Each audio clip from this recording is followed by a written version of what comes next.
ነው ፍቅሬን እንደዚህ መቅጣት የጀመርከው? ሰውና ታጠፋለች፣ እኛ ደግሞ እንመክራታለን። ተረጋጋ እንጂ። እንደ እህቴ ስላየኋት እኮ ነው ልቀጣት የፈለኩት። ስሚ ፍቅር፣ ከዛሬ ጀምሮ ሱቅ አትወጪ። የዛሬው እንዳይታመን ምን እንደሚያደርጉሽ ምን ይታወቃል? ማንንም ሰው ደግሞ ቆመሽ እንዳታወሪ።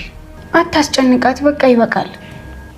አይበቃም ሁሉ ነገሮች ሳይበላሹ እኮ ነው ቀድመን መድረስ ያለብን። ሳይቃጠል በቅጠል ነው የሚባለው። እንደዚህ እኮ ዝም ብለው እየተዋቸው እኮ ነው ስንት ሴት ተደፈረ ምናምን የሚባለው። እሺ በቃ ተረጋጋ። እኔ ቀስ ብዬ አወራታለሁ። ፍቅር ወደ ክፍልሽ ግቢ። እኔ እኮ ልጠብቃት እየሞከርኩ ነው። ምን አድርግ ነው የምትይኝ? እኔ ይገባኛል። የወለድካት ልጅ እኮ አይደለችም። ስትቆጣት ይከፋታል። በጣም አዝናለሁ። እኔ እሷን ከክፉ ነገር ለመጠበቅ የግድ ከአንድ እናትና ከአንድ አባት መወለድ አለብን ማለት ነው? አይደለም እኮ እንደዛ ለማለት ፈልጌ አይደለም። እና ምን እያልሽ ነው?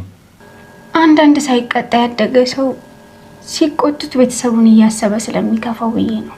እሱማ ያው እኔ ለሰው ልጅ ያለኝ ክብር ታውቂ የለ። እኔ እኮ አይቼ ማለፍ አልችልበትም፣ እንዳላወቅኩ መሆን አልችልበትም እኮ። አንጀቴን ታውቃለሽ። እሺ እኔ ባል ይገባኛል እኮ እንዳይበዛባት ብዬ ነው። እኔ በፍቅር እናገራታለሁ።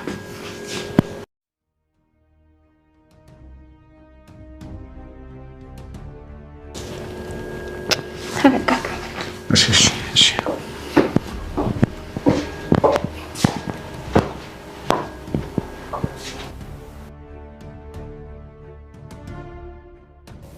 ምን አድርጌ ነው እዚህ ሴሰኛ ሰውዬ ላይ ጣልከኝ?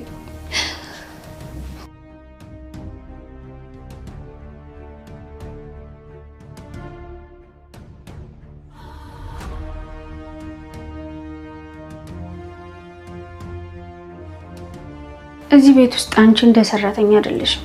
ለኔም ለዴቭም እንደ እህታችን ነሽ። ስለዚህ ከሚጎዳሽ ነገር ልንጠብቅሽ ይገባል። ይገባኛል ሉሉ። ዳዊትም ያደረገው ነገር ልክ ነው። እኔም እንደዚህ አይነት ነገር እንደሚፈጠር ስላልገባኝ ነው። እንዳይከፋሽ፣ የቸገረሽ ነገር ካለ ጠይቂ። ከዚህ በኋላ ደግሞ ሱቅ መሄድ አይጠበቅብሽም። እሺ፣ ግን እኮ ይሄን ያህል መጨነቅ የለብሽም።